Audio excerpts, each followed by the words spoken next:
मैं वीकेंड की छुट्टियों में अपने घर वालों के पास रहकर वापस जा रहा था। मैं दूसरे शहर में नौकरी करता था और मेरी फैमिली दूसरे शहर में रहती थी। मुझे बचपन से ही परिवार से अलग रहने का शौक़ था। पहले मैं हॉस्टल में रहा और फिर घर से दूर ही दूसरे शहर के कॉलेज में एडमिशन ले लिया था। अपनी पढ़ाई पूरी करने के बाद मैंने उस फील्ड में नौकरी की जिससे कि मैं दूसरे शहर में ही रहूं। मैं एक जॉइंट फैमिली से बिलोंग करता हूं। मेरे घर में दादा दादी, मेरे मम्मी पापा, चाचा चाची और उनके बच्चे सभी रहते हैं। मेरा एक ही बड़ा भाई है जो फ़ौज में है। मैं जहाँ पर मनमौजी किस्म का हूँ, वह बहुत सोबर है। वह कम बोलने वाला, बड़ों का कहने मानने वाला, लिमिट में रहने वाला, एक्सेट्रा एक्सेट्रा। मेरा भाई जहाँ खूबियों से भरा हुआ था, मैं ज़िद्दी किस्म का आवारा टाइप का था, या फिर यूँ कह सकते हैं कि मैं कुछ आज़ाद किस्म का लड़का हूँ। मुझे पाबंदियाँ पसंद नहीं हैं, इसलिए मैं अपनी फैमिली से दूर ही रहता हूँ। कभी कभार छुट्टियों में उनसे मिलने आ जाता हूँ। अभी मैं 2 दिन उनके पास रहकर वापस अपने शहर जा रहा था। मेरी गाड़ी खुली सड़क पर भाग रही थी। मैंने गाड़ी में तेज़ आवाज़ में गाने चला रखे थे। मुझे गाड़ी चलाते हुए लाउड म्यूज़िक सुनना पसंद था। मैं अपनी धुन में जा रहा था कि अचानक मेरी गाड़ी के सामने एक लड़की आ गई। अगर मैंने वक्त रहते ब्रेक नहीं मारे होते तो वह पता नहीं कहाँ जाकर गिरती। मैंने जल्दी से गाड़ी से उतर कर देखा तो वह नीचे बैठी रो रही थी। उसके पैर से खून निकल रहा था। उसने मेरी तरफ देखा और मुझसे बोली, मुझे मारने का इरादा था। मैंने कहा कि तुम अचानक ही मेरी गाड़ी के सामने आ गए हो। उसने अपने आप को एक बहुत बड़ी शॉल में लपेट रखा था, लेकिन उसका चेहरा साफ दिखाई दे रहा था। वे एक बहुत ही सुंदर लड़की थी। उसके चेहरे का रंग गुलाबी सा था।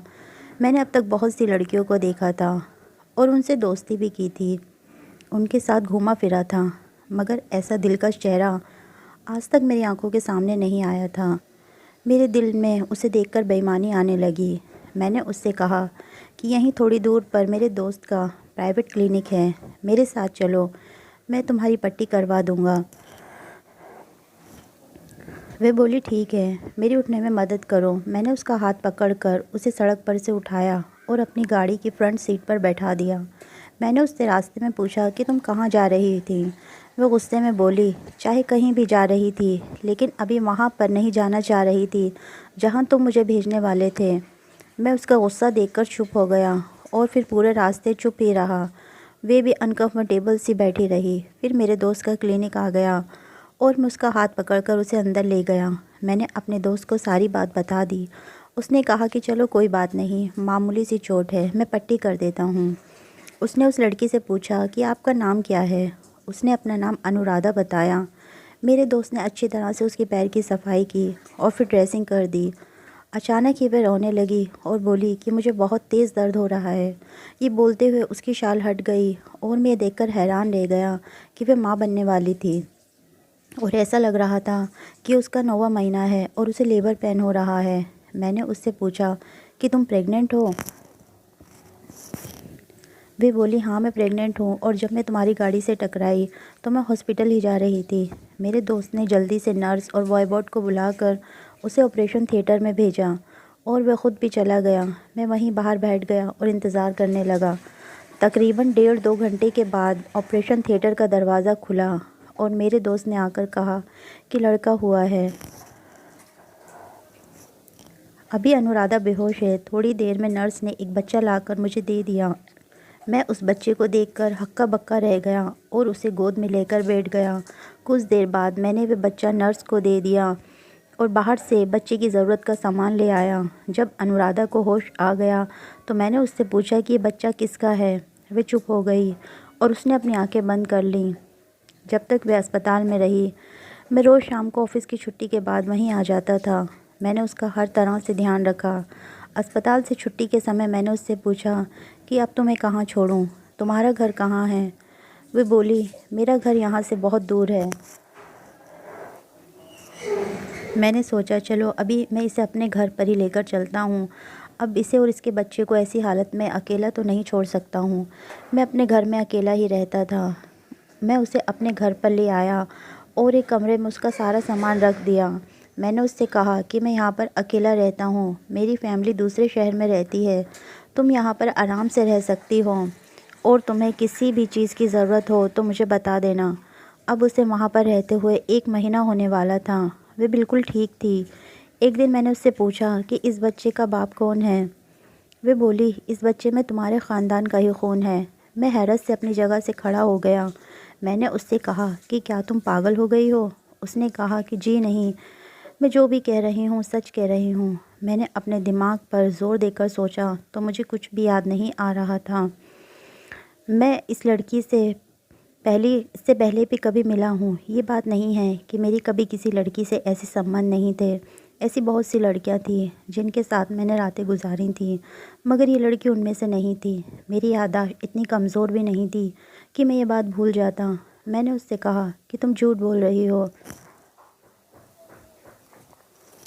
उसके बाद उसने मुझे जो बात बताई, मैं उस पर भरोसा करने के लिए मजबूर हो गया था।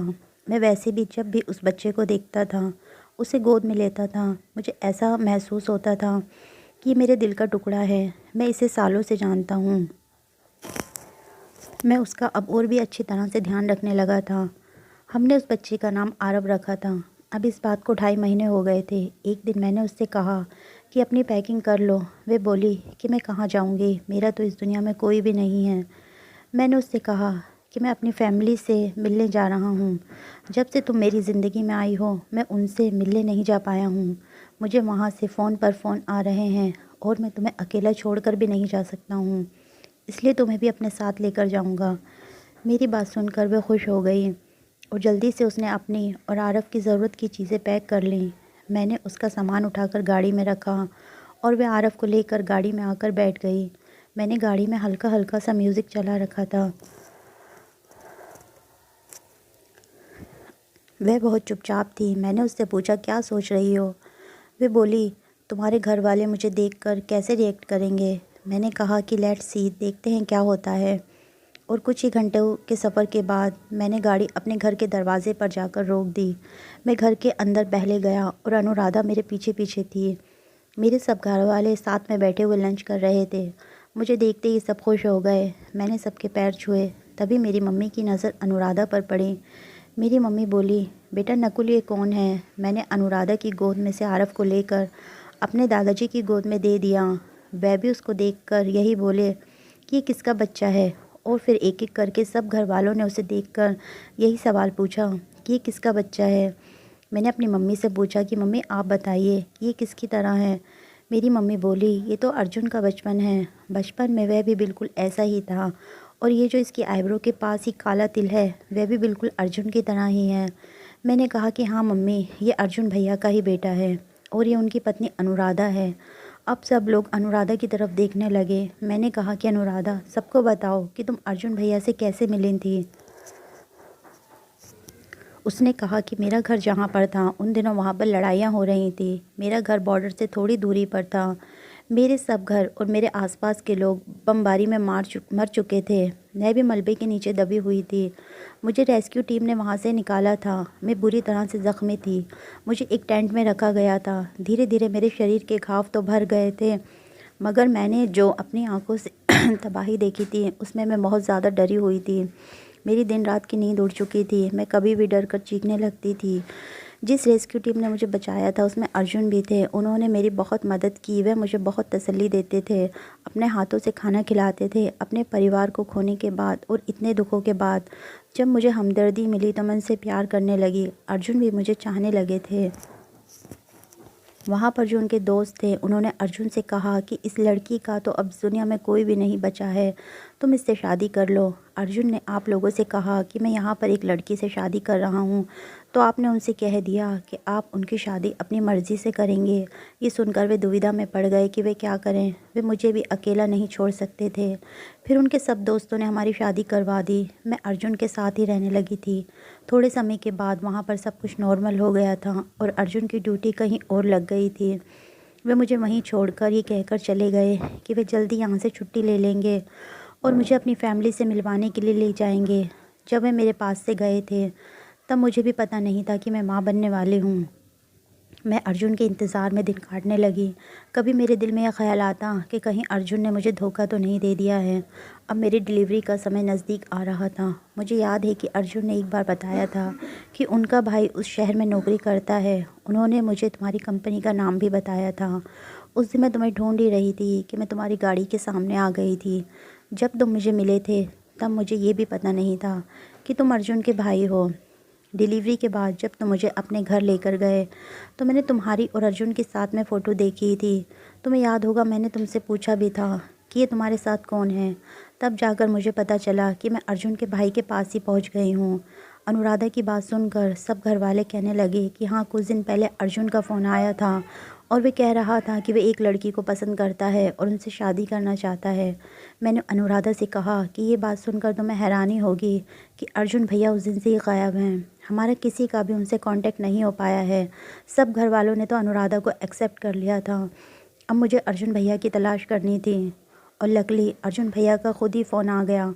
उन्होंने बताया कि वे कहीं पर फंस गए थे, मगर अपनों की दुआओं के कारण वे वहाँ से सही सलामत आ गए हैं और अब घर आ रहे हैं। हमने अपने पूरे घर को लाइटों से सजाया था। अर्जुन भैया को सरप्राइज़ भी तो देना था। और अर्जुन भैया घर पर आए तो सब घर वाले सामने खड़े हो गए और अनुराधा आरव को लिए हुए सबसे पीछे खड़ी थी। फिर एक एक करके अर्जुन भैया ने सब बड़ों के पैर छुए और सबसे पीछे खड़ी हुई अनुराधा को देखकर चौंक गए। हम सब ने कहा कि तुम तो छुपे हुए रुस्तम निकले। अनुराधा बोली, लीजिए अर्जुन, आपका बेटा आरव। अर्जुन ने अनुराधा और आरव को गले से लगा लिया।